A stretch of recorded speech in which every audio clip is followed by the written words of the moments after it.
Wow. Now, this story definitely deserves all of our attention, especially if you live in the United States and have been negatively impacted by, quote, law enforcement. Now, this story is incredible. It actually gives me hope for humanity. And even though the local authorities didn't do the right thing here, I do believe that there's enough attention on this particular story that it can be positively impacted and better the lives of citizens living in the town of Ridgetop, Tennessee, a city that recently had its entire police department fired, and most likely the reason why will surprise you. Now, before we get into that, plus a lot more, I sincerely want to thank everyone who has been helping support this independent media organization by simply buying a t-shirt. The link, of course, will be in the description below, and feel free to represent your distaste for either CNN, Fox News, or our oppressive political system by wearing snarky comments on cloth that is on your chest. Now, when you hear about an entire police department being fired, you automatically think of corruption. You automatically think of something illegal that the police officers were doing, something inept, something incorrect, something wrong in our society that they were not doing correctly. And it is absolutely the complete opposite in this particular case. And even the articles about this are very nonchalant, but this is a major story, with the lead in this particular article being buried down below. And as we find out by doing something that many people don't do and actually read the entire article, we find out that this police department was fired because they refused to fulfill a city's illegal ticket quota. Yes, police officers actually decided to do their job correctly and not be revenue pirates for the state, actually do what society expects them to do. And because of that, a criminal gangster city council fired the entire police department, whose police chief, by the way, secretly recorded city officials, bureaucratic Beckies, really people who are acting like gangster thugs, and ultimately exposed their criminal enterprise. And we'll play this local news report in just a little bit. Now, what's important to understand here is that, by and large, throughout the country, police quotas are illegal,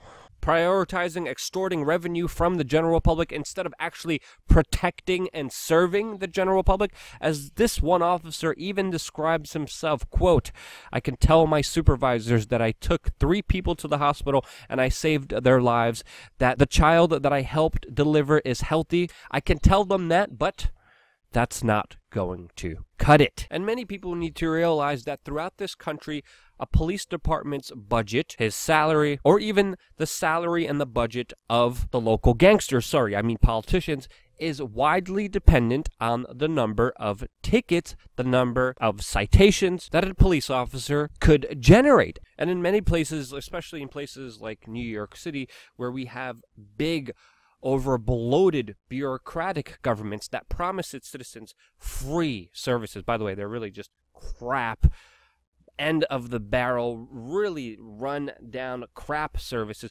But regardless of that, when a government comes to you and said, we're going to give you free whatever it is, you end up paying for it in one way or another. And in one direct correlation is, of course, with ticketing and fines, which have been extremely egregious in New York City, where the NYPD for years now, if not decades, says no, there's no quotas. Of course, recently they admitted, yes, there are some quotas, that they're not going to do quotas anymore. New investigations came out that, yes, wait.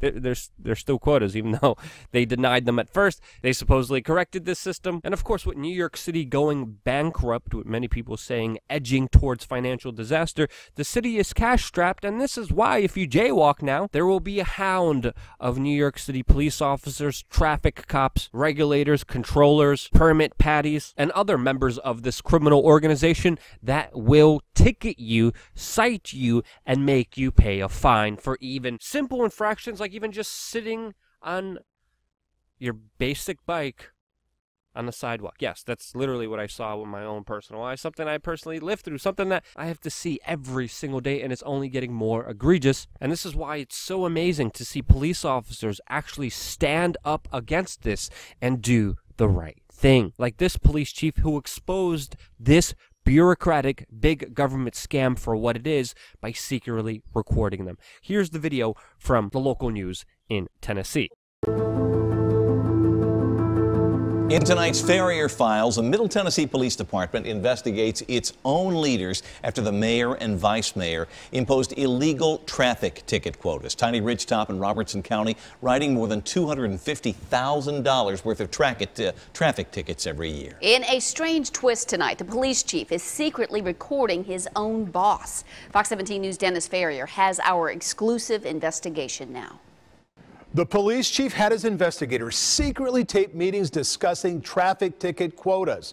Ridgetop Vice Mayor McCaw Johnson has demanded 210 tickets a month. Are they putting a quota on me and the department? Yes. You're looking at a man on a hot seat. How is this man in a hot seat? He did the right thing. He exposed a criminal organization that didn't care about the law, didn't care about doing the right thing, but knowingly broke the law to demand 210 tickets? 210 tickets? For what? Minor infractions, made up laws that steal the wealth from the poorest people in our society, that absolutely have no negative effect or consequences on the people living in that city, and he's in the hot seat? The local government should be in a hot seat, not this man. Ridgetop Police Chief Brian Morse decided to investigate his own employers, Mayor Tony Reisner and Vice Mayor McCaw Johnson, for demanding illegal ticket quotas and possible official misconduct. Look at them. They even look like cold-hearted criminals, like a redneck version of the bootleg Sopranos. You could even see it on their facial expressions. They are not happy individuals. They are not positive individuals, and especially what we're about to find out, they are not good individuals. I battled with it for a year, and I've tried to talk to them. I've tried to explain the situation, but it's just got to the point now where somebody has to do something about it, and I can't compromise my morals to do what they want to do. Detective Sean Taylor secretly... 1 year. This police officer took 1 year trying to plead with these gangsters, with these thugs, like, hey, let's do the right thing here. Let's stop putting quotas on police officers. And of course, the government didn't do the right thing here. Recorded meetings between police and city officials. This is Vice Mayor McCaw Johnson. I'm going to make a proposal. My proposal is going to be to give the two bottom guys a raise. You hire your seventh guy, but for the 12-month period, I want to see a average of 210 tickets. Wow. So this was by the way, the police officer coming to the city saying, hey, we need a raise. We need to hire another guy to do our job properly. And this is what the criminal vice mayor responded with? Alderman Mike Harris was at that meeting, reluctantly voted yes, but immediately regretted it and never supported ticket quotas again. I want an investigation. I want this to stop. I want everybody to realize that, look, this is what is going on behind the closed door. So this is a city council member who's like, oh yeah, I voted for this. This was a great idea. Oh, but then you found out that you would be caught in your criminal behavior. So now you're speaking out against it. At least you're speaking out against this. Otherwise, these other criminals are just doubling down by firing this brave police officer, whistleblower, who is trying to do the right thing. Says it is disgraceful. Law enforcement is not about tickets. Law enforcement is about trying to cut down on crime. Ridgetop Mayor Tony Reisner and Vice Mayor McCaw Johnson say they want the entire police payroll to be funded by traffic citations. And when payroll was $54,000 higher than citations, there was a demand for repayment, even if it was through selling patrol cars. Well, if you'll sell the cars. The mayor and vice mayor ordered bi-weekly ticket reports. The chief has to fill out how many tickets each officer writes each day. I've already located several guns. Undercover officer Sean Taylor, shown here, arresting MS-13 members on drug charges. Yeah. Thank you. I mean, is that so hard to get? This is why so many people have lost faith in law enforcement, because this simple concept of law enforcement actually fighting crime, fighting criminals, has been long gone. And the primary use that cities and governments are using guys with guns, police officers, is to generate revenue. It is a criminal enterprise, and the people who are trying to do the right thing are being punished because of it, which is absolutely insane. Look at these guys. First, the general fund needs to get back $54,000. That's $54,000 for? The hit that we took from the general fund from the revenue from the PD. For a city this size with the budget that we have, and the ticket numbers we're writing it's out of hand. From a revenue side, I can tell you there's only one way to correct that. What's that? Downside. Look at Ridgetop ticket revenues compared to cities the same size, according to this investigation. Carthage wrote $13,000 in citations, Monterey $28,000, Woodbury $49,000, Waynesboro $55,000, Ridgetop $258,000. More secretly recorded video. Chief Morris tells the council the department is solving 70% of crime in the city, up from 20-something% several years ago. Listen closely to what the mayor says to that. Something's got to go. Easy 70%. Wow. Look at those numbers. Look at those numbers comparison to the local cities, comparison to the local population. This is criminal. This is absolutely criminal to the highest extent of immoral, illegal actions. Final arrest rate down to 20. I can't not investigate cases. That was done here in the past, and it can't. Not with me being here. I mean, I can't do it.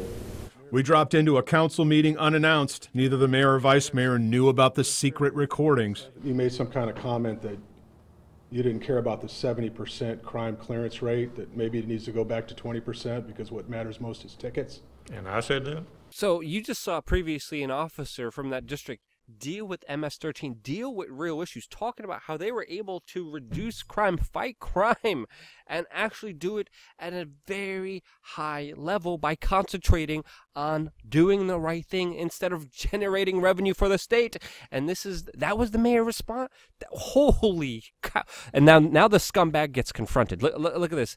Evil little schmuck. That's what I've been told. No. When would I say that?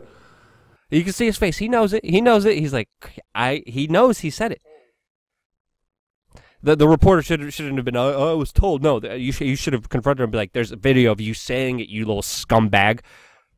When would I say that? Ooh, laughing. Look at that. Total criminal. Even his body language, even his micro expressions, they're telling you, yes, I'm an absolute Luciferian, satanic devil worshiper. Sorry, I'm interjecting my opinion here. But this is essentially what's happening here. Look at him. He's laughing. He's enjoying. He's been caught. He's been caught as red as his shirt. Why would I ever want to say that for the city I live in? Yes. Why would you? Because you're a gangster, criminal, bureaucratic, Becky, permit, patty gangster. We spoke with John Carney's office, the DA that oversees the Ridgetop area. Quote, the district attorney's office is aware of these allegations and is looking into them, and we cannot make any further comment while the investigation is ongoing, unquote. I'm Dennis Ferrier, Fox 17 News. So, wow, this is where I definitely would recommend, if you have some free time, to get in contact with the governor of Tennessee to let him know about the current situation unfolding in his state. I will put his contact information down below, and I hope people respectfully, don't be rude or angry, that really doesn't do much. But I do think if there is enough public attention on this particular story, that the right actions will be taken from there. At least, in my opinion, this police chief that was fired, this Brian Morris, should run for mayor to replace the other corrupt criminal mayor in the local town that all of this took place. Again, that is my opinion. What do you guys think? And thank you again so much for watching. Stay tuned for more videos, a video every single day here on WeAreChange.org.